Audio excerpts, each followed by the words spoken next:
Bismillahirrahmanirrahim. Assalamualaikum warahmatullahi wabarakatuh. Kembali bertemu dalam kuliah logika pemrograman. Dalam video ini kita akan membahas tentang variabel. Kita awali dulu dengan data. Jadi data ini adalah data mencakup seluruh teks, angka, dan informasi lain yang akan diproses oleh suatu komputer. Kemudian kita memiliki dua buah jenis data. Data yang pertama adalah numerik berupa angka, yang kedua adalah string berupa rangkaian karakter. Jadi numerik adalah data yang mewakili angka, contohnya 1364, ini adalah data numerik.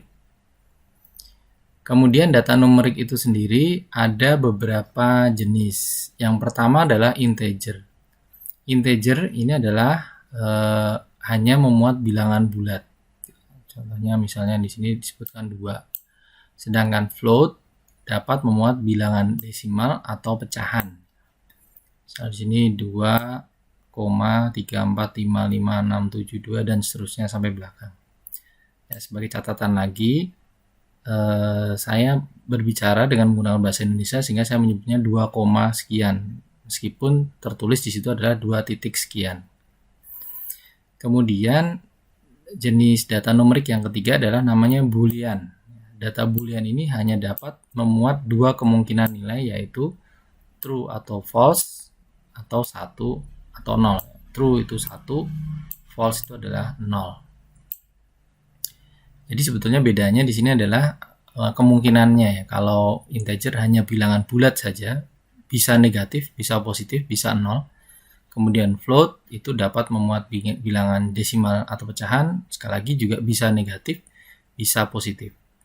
Sedangkan boolean itu isinya hanya ada 2 kemungkinan, true atau 1, false atau 0. Nah, data yang kedua adalah string. Data string ini adalah data selain numerik atau sering disebut sebagai alphanumerik. Contohnya adalah teknik mesin UI. Meskipun dalam Scratch tidak ada diberi tanda khusus sebetulnya untuk string ini, tetapi untuk membiasakan nanti menggunakan bahasa pemrograman teks, maka saya untuk string akan menuliskannya dengan tanda petik di antara tanda petik seperti ini. Nah, sehingga di sini adalah rangkaian karakter, ya, karakter T, karakter E, karakter K, karakter N, dan seterusnya. Ya, selain karakter berupa huruf ini juga bisa angka 01, tapi yang perlu menjadi perhatian adalah string angka itu berbeda dengan numerik angka. Jadi string angka itu berbeda dengan numerik. Bahwa kalau string angka itu, jadi contohnya misalnya begini. Kita punya angka 10. Pada saat angka 10 ini adalah angka numerik, maka angka ini dapat saya bagi 2. 10 dibagi 2, hasilnya adalah 5.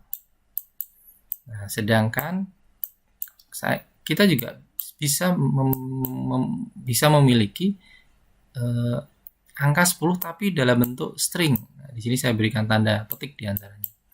Maka angka 10 atau lebih tepatnya sebetulnya adalah karakter 10 ini adalah karakter 1 dan karakter 0 yang disandingkan.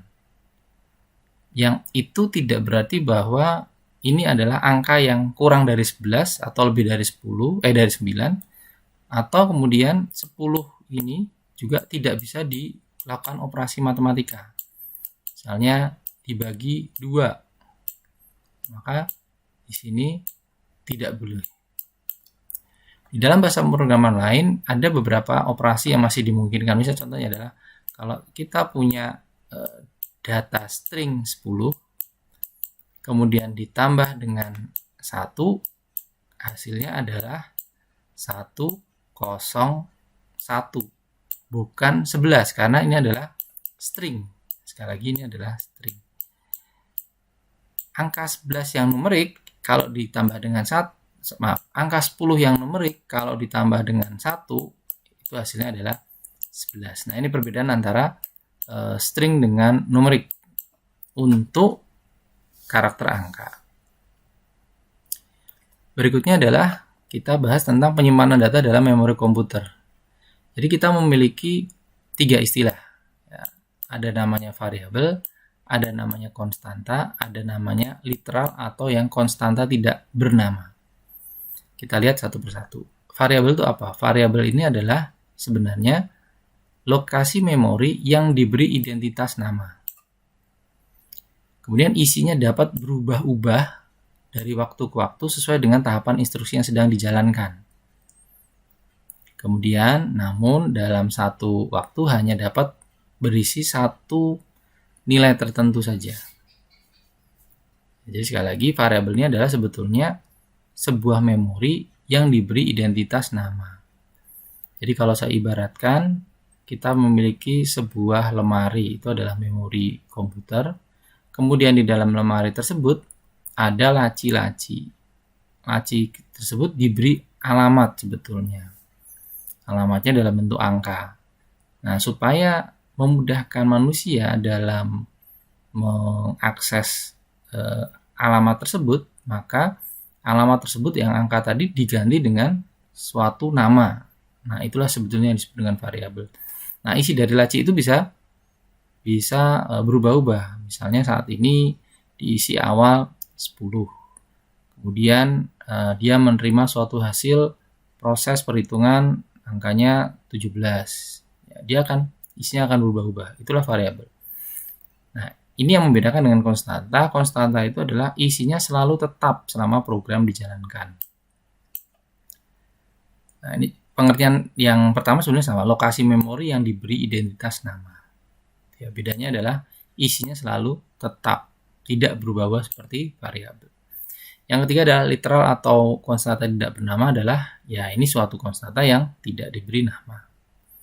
Sebagai ilustrasi, misalnya kita masukkan ke dalam komputer, Y sama dengan 7 ditambah 1. Maka 7 ini adalah literal, 1 ini adalah literal, kemudian hasil penjumlahan ini dimasukkan ke dalam variabel Y. Berikutnya.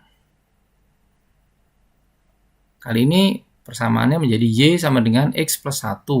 Maka 1 adalah literal, X adalah variabel, dan Y adalah variabel. Jadi, X ini akan dipanggil dari memori, kemudian nanti dijumlahkan dengan 1, hasilnya akan disimpan dalam memori Y. Berikutnya adalah, sekarang misalnya kita melibatkan konstanta. Misalnya kita menggunakan konstanta Pi. Pi sama dengan 3,14159. Ya, tidak peduli kapan dia digunakan.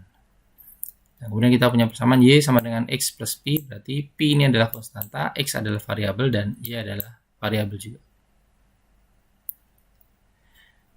Nah, untuk memberikan gambaran secara umum, di sini akan dicontohkan proses yang terjadi pada ALU atau Arithmetic Logic Unit. Arithmetic Logic Unit adalah salah satu komponen yang terdapat di dalam sebuah Central Processing Unit atau CPU yang ada di komputer. Fungsinya adalah untuk menjalankan seperti namanya ya, menjalankan operasi aritmatik dan logika. Nah, jadi misalnya di sini ada sebuah, ini sangat disederhanakan ya, jadi sesungguhnya agak sedikit lebih rumit dibandingkan dengan ini, tetapi ini disederhanakan untuk memudahkan. Jadi di Arithmetic Logic Unit ini kita memiliki input, misalnya inputnya kita ada 2. Kemudian kedua input itu akan diapakan? Maka akan ada kode operasinya apa sih? Plus, minus, kali, bagi, dan seterusnya. Nah, kemudian hasilnya adalah output dan akan ada penanda. Penanda ini misalnya apa? Misalnya tanda plus atau minus. Kemudian misalnya overflow. Misalnya overflow itu datanya melebihi dari kapasitas memorinya misalnya. Nah, contohnya misalnya tadi, kembali ke contoh yang pertama tadi. Y sama dengan 7 plus 1. Maka kode operasinya adalah penambahan. plus. Kemudian untuk input A nilai 7 itu diambil dari programnya, kan literal. Kemudian input B itu diambil dari program juga, nilainya 1 dari program karena literal juga. Nah, kemudian sih kalau setelah itu lalu akan menjalankan proses penjumlahan ini dan hasilnya outputnya maka akan dikirimkan atau kita sering juga sebut sebagai disimpan ke dalam variabel Y. Kemudian contoh berikutnya misalnya Y sama dengan X plus 1, sama di sini kode operasinya adalah penambahan, kemudian nilai diambil dari variabel X, jadi nilai di input A ini diambilkan dari variabel X. Nilai 1 literal dari program, kemudian sama seperti tadi outputnya akan dimasukkan atau dikirimkan atau disimpan ke variabel Y.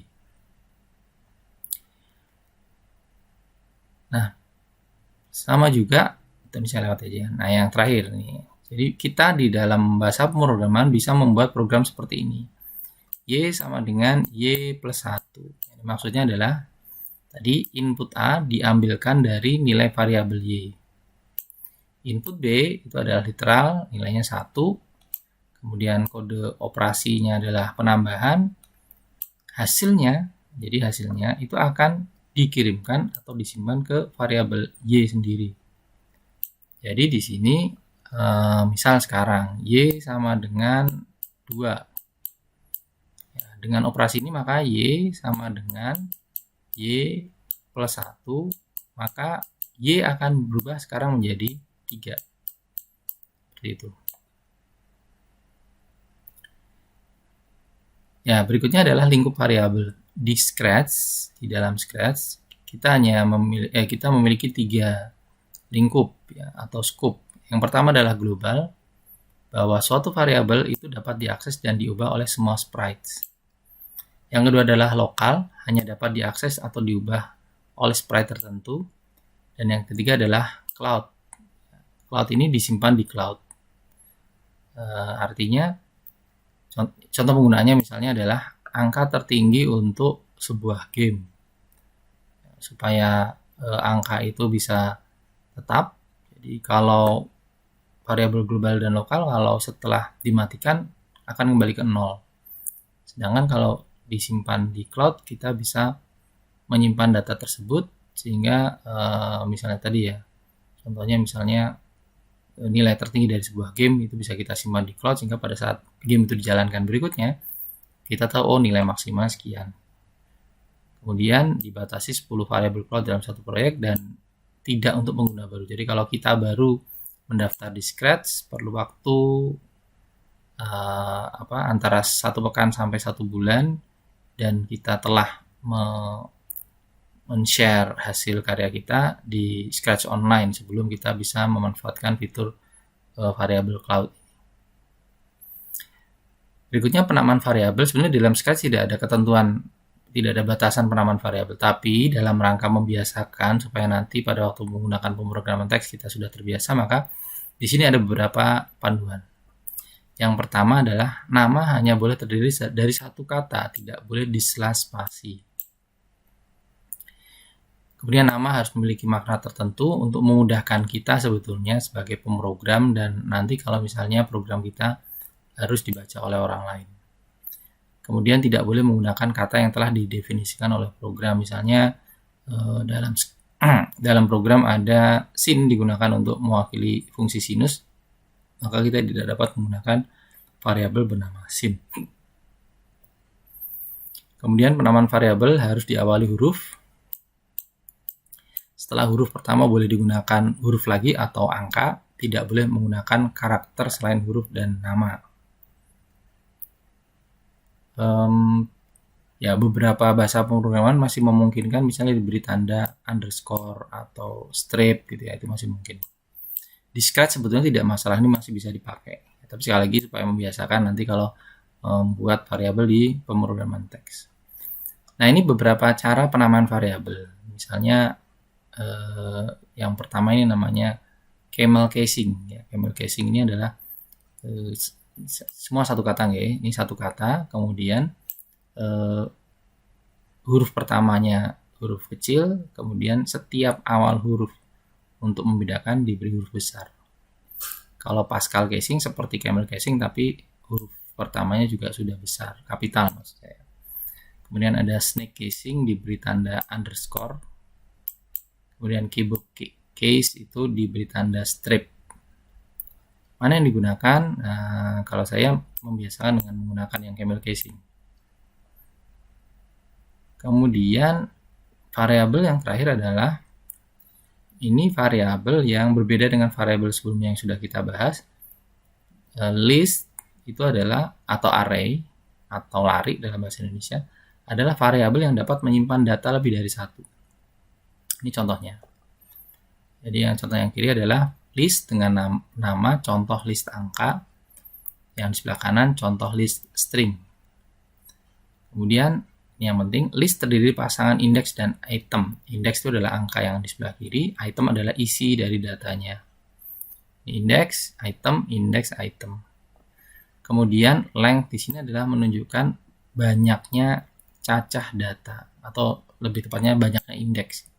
Jadi di sini indeksnya ada 6, di sini indeksnya ada 5. Yang menjadi perlu perhatian adalah dalam bahasa pemrograman teks umumnya indeks diawali dari 0, tapi di Scratch diawali dengan 1. Kemudian isinya dapat berupa angka seperti yang di sini. Ini isinya angka atau string. Tidak disarankan dicampur. Tidak disarankan dicampur ada string, ada angka, tapi sebaiknya dipisah. Nah, demikian pembahasan tentang variabel. Kita sudah mempelajari tentang jenis-jenis data. Ada numerik, ada string, numerik ada integer, float, dan boolean. Kemudian kita juga tadi sudah melajari bahwa penyimpanan data di dalam memori ada variabel, ada konstanta, dan ada literal. Kemudian kita sudah melihat sedikit prinsip kerja dari arithmetic logic unit untuk memberikan gambaran bagaimana variabel diproses dalam komputer. Kemudian ada nama ketentuan penamaan untuk variabel. Kemudian terakhir tadi adalah list.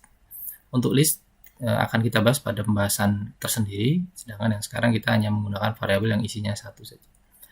Demikian untuk video kali ini tentang variabel. Semoga memberikan manfaat. Wassalamualaikum warahmatullahi wabarakatuh.